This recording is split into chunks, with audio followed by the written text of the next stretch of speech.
Hi everybody. I know it's been a long time since I've been on doing videos, and I'm going to try to do a little bit better on that.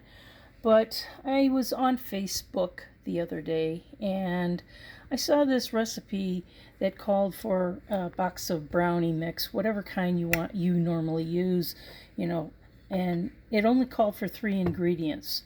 The eggs, of course, naturally they called for that, but they also said to use sweetened condensed milk instead of using what's on the back, which, as you can see, is vegetable oil and water.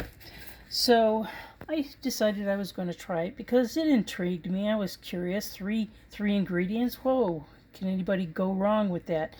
Well, unfortunately, I did make it.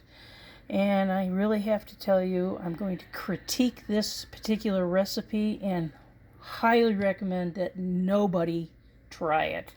First of all, it calls for, like I said, 3 ingredients, these 3 here.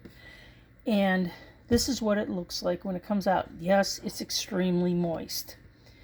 Yes, it looks like a normal brownie. But as far as taste is concerned, it is a major flop. The sweetened condensed milk does not do anything for the flavor of the brownie. It doesn't enhance anything. The only thing it does enhance is the fact that it's extremely moist. So if you see this on Facebook, or you see somebody on YouTube or someone else on the internet saying, oh yeah, I'm using these 3 ingredients, yeah, this makes a great, soft, wonderful tasting brownie, sorry, it's a big goose egg in my eyes. You would be better off making it from scratch yourself. Personally, I would not allow any of my family or friends to eat this because it is a miserable failure.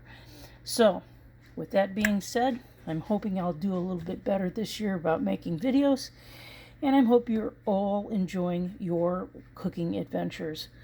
And with that, good night and have a good evening. Bye-bye.